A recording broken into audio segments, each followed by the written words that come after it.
चला विरोधी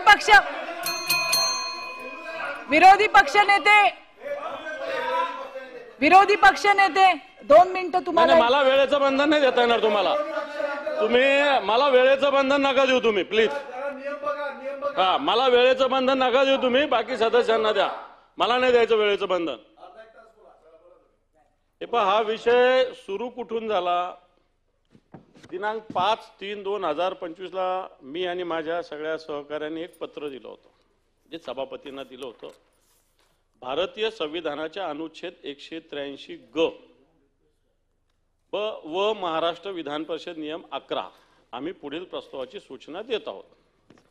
सूचना आम्ही दिलेली आहे. ही सूचना देत असताना याच्यात जे म्हटलेलं आहे नियम 11 मध्ये की सभापती किंवा उपसभापतींना पदावर दूर करण्यासंबंधीच्या ज्या प्रस्तावाची संविधानाच्या अनुच्छेद मी सांगितलं 14 दिवसांची सूचना देण्यात असेल, असा प्रस्ताव सूचनेची मुदत संपल्यानंतर शक्य तितक्या लवकर सभापतींनी विधान परिषदेला वाचून दाखवतील व नंतर जे जे सदस्य उक्त प्रस्ताव मांडण्याची परवानगी देण्यास अनुकूल असतील त्यांना आपल्या जागेवर उभे राहण्याची विनंती करतील आणि जर 10हून कमी नाहीत इतके सदस्य उभे राहिले तर उक्त परवानगी देण्यात आली आहे असे प्रस्ताव ज्या दिवशी पर्यंत येतात त्या दिवसापासून 7 दिवसाहून जास्त उशिरा नाही अशा दिवशी ते ठरवतील त्यावेळेस ते विचारात घेणार. माझा सांगण्याचा मुद्दा असा आहे की आम्हाला हा नियम लावण्यासाठी 14 दिवसाची अट आहे. त्याच्यानंतर सभापती ठरवतील 7 दिवसाच्या आत की याच्यावर काय करायचं काय नाही. जर हा विरोधी पक्षाला अशा पद्धतीने नियम 14 दिवसाचा लागू आहे 10 सदस्य उभा करून, तर मला सांगा तुम्ही की कोणत्या अधिकारात तुम्ही पॉइंट ऑफ इन्फॉर्मेशनद्वारे असा विश्वास व्यक्त करता. तुम्ही विश्वास व्यक्त करा, तुमच्याकडे मेजॉरिटी आहे, बहुमत आहे, काही हरकत नाही, मंजूर करा. पण आम्हाला आमचं म्हणणं तर मांडू द्या की आम्ही अविश्वास का व्यक्त केलाय. तुमच्याकडे मेजॉरिटी आम्हाला माहिती आहे, मंजूर होणार आहे, आमचं म्हणण्याचं काहीच होणार नाहीये. पण मला असं वाटतं आम्हाला अधिकार आहे की हे आम्ही अविश्वास का आणलेला आहे, का व्यक्त केलाय, हा मांडण्याचा आम्हाला अधिकार आहे. आणि सभापती महोदय, आपण हे आता सगळे सभासद बोलले, खरं तर जो कोणी चेअरवर बसतो 1 तास हे सगळे सदस्य आवाज देत होते, आंदोलन करते, तुम्ही साधं ढुंकून बघितलं नाही सभापती महोदय यांच्याकडे. हे काय तुम्ही काय इथं पक्षाचे हे म्हणून बसलेले आहे का, पदाधिकारी म्हणून? इथं तुम्ही सभापती म्हणून बसलेले, तर तुम्हाला सगळ्यांना न्याय देण्याची आवश्यकता आहे. तुम्ही हे इकडं साधं ढुंकून बघितलं नाही. तुम्ही काय विरोधी पक्षाला एखादा निरोप देऊन बाबा याच्यात काय चर्चा करायची का, काय करायची, हे साधं बोललं नाही. ही सभागृहाची, आणि मी तर अधिकाऱ्यांना स्पष्ट बोलेल, याच्यात अधिकारी पण दोषी आहे. जे कोणी अधिकारी नियमात सांगावं लागेल, तुम्हाला खुलासा करावा लागणार आहे. जे या खुर्च्यावर बसणारे अधिकारी यांना या नियमाचं उत्तर द्यावं लागेल.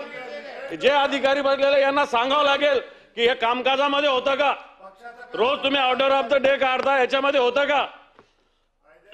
तुम्ही विश्वास व्यक्त करता, करा ना, उद्या सकाळी येऊ द्या, याच्यात कार्यक्रम पत्रिकेमध्ये येऊ द्या. परंतु तुम्ही सगळे उभा राहता आणि अशा पद्धतीने बोलू देत नाही. मला असं वाटतं हा सभागृहाचा सगळ्यांचा अवमान सातत्यानं होतोय. सत्ताधारी पक्ष एक मस्ती आल्यासारखं स्वतःच्या बहुमताचा, 5वी बहुमताचा गैरवापर करताय. हा माज आल्यासारखं अशा पद्धतीनं वागताय. विरोधी पक्षांनी बोलायचं नाही का?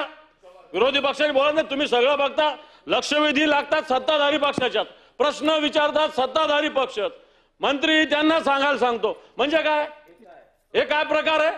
तुम्ही मोजा किती लक्षवेधी लागल्या, विरोधी पक्षाच्या किती लागल्या आणि सत्ताधारी पक्षाच्या किती लागल्या.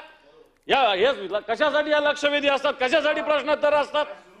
जर विरोधी पक्षाला संधी भेटत नसेल, सत्ताधारी पक्षाचे रोज कामं होतात, रोज मंत्री भेटतात, रोज त्यांच्या बैठका होतात, विरोधी पक्षाला साधे मंत्री भेटत नाही.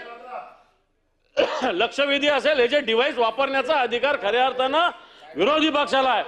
आणि तुम्ही जर बघत असाल तर सगळ्या मी लक्षवेधी सहज मोजल्या मागच्या 10-12 दिवसाच्या, तर सगळ्यात जास्त लक्षवेधी सत्ताधारी पक्षाच्या आहे. आणि म्हणून मला सांगण्याचा मुद्दा आहे की जाणीवपूर्वक एकांगीपणाने या सभागृहाचं कामकाज चालवण्याचा प्रयत्न सभापती असेल किंवा तालिका सभापती करतायत. मला असं वाटतं आम्हाला हे बोलू द्यायला पाहिजे होतं, आपण बोलू दिलेलं नाही. आणि म्हणून तुम्ही बोलू देणार आहे का नाही देणार आहे तर आम्हाला ते सांगा.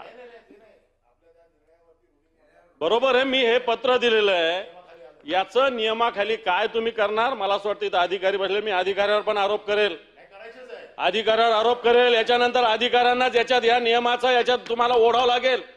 जिथं जो चेअरवर बसतो त्याचं ऐकणं म्हणजे तुम्हाला कायद्याची काय हे जाणीव चेअरवर बसलेल्याला करू द्यावं लागेल.